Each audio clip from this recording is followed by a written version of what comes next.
Hi, I'm Peter for linmob.net and I want to share some more uh, impressions of the Galaxy S2.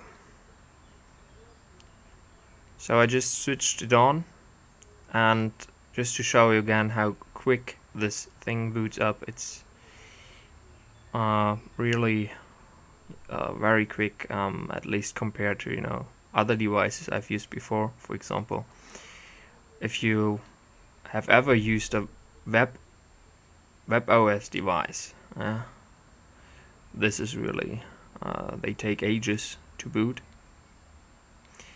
And now I'm in, and yeah, so you can see I've been using this phone for about 2 days now, and I've customized the home screens a little bit, but that's pretty much all I did. I replaced some widgets, I put a clock here, and this is the Google News thing.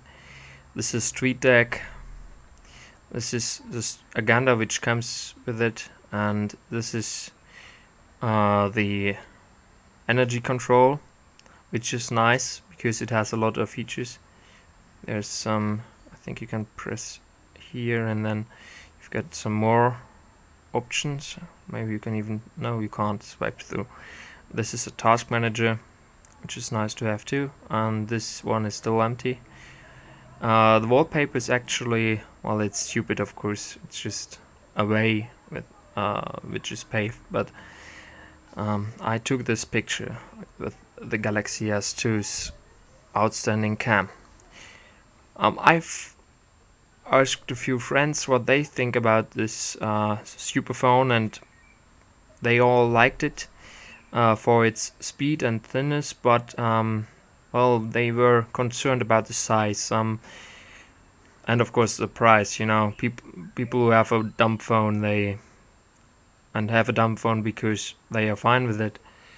They wouldn't possibly pay the 500 euros or 550 euros or what it takes to buy such a thing. Personally, I have no complaints about the actual size, only about the wide. It's I think it's slightly too wide.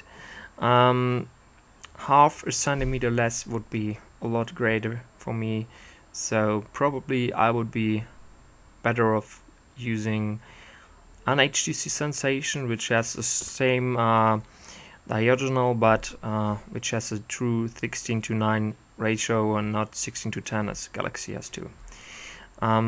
So what's next on my list? I've made a list because otherwise I talk and talk and don't say what I want to say.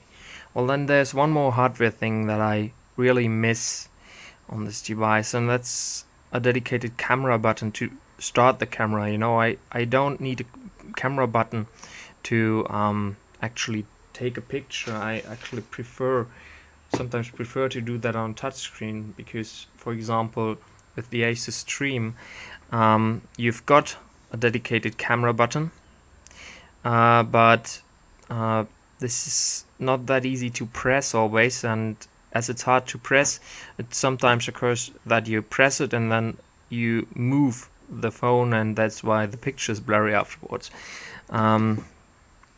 But really to start that camera more quickly, because it's really a great camera which can really replace your cheap average everyday camera if it even is ready for serious photos.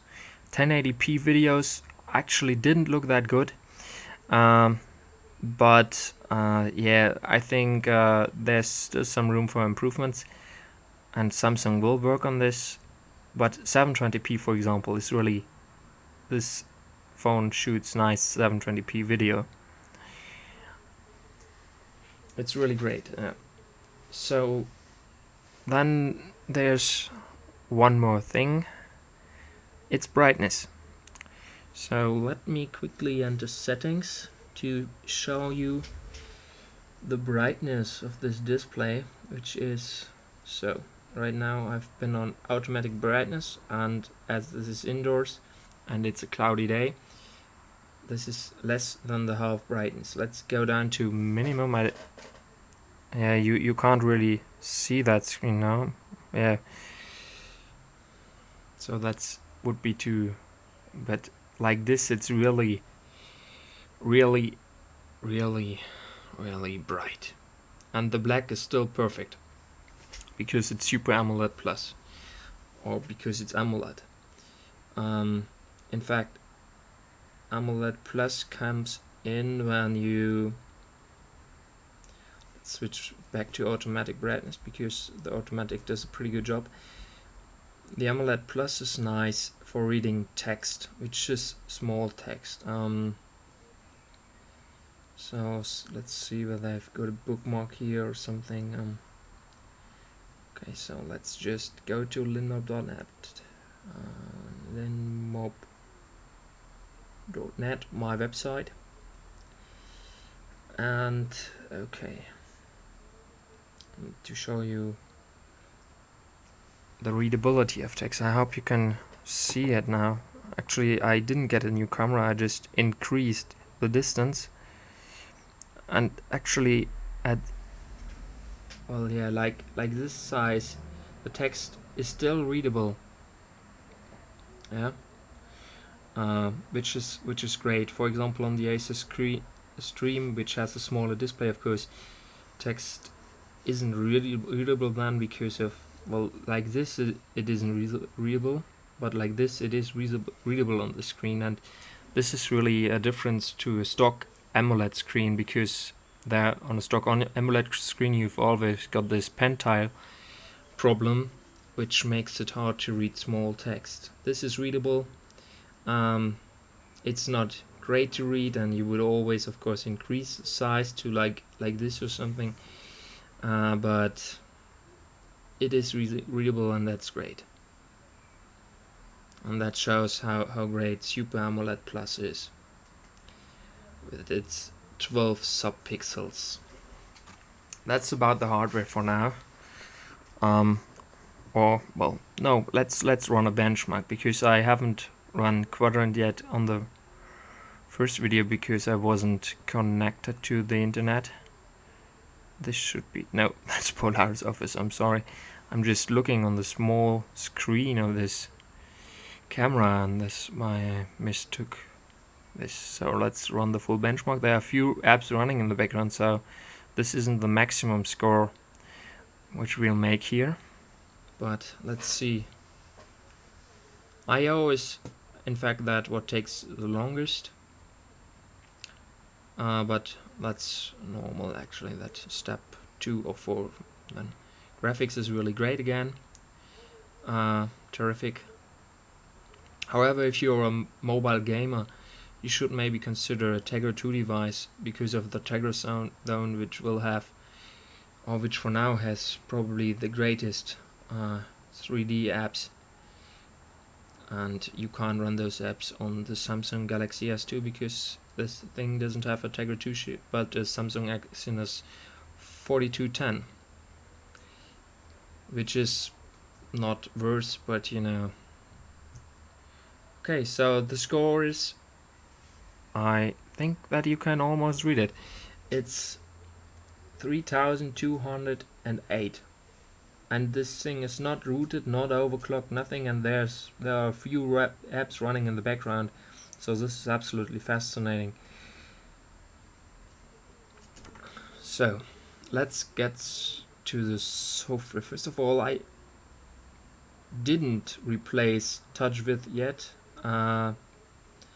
It's not that I like it, but it's not annoying, you know, it's okay. I can deal with it. And so yeah, I'm fine with it. And Samsung added a few little things, and mostly those hubs. And actually, Music Hub is something like a music store and media player, and I don't like it because I buy my music elsewhere. I actually really buy music, but I still buy CDs, you know. And prices are not that low, I think.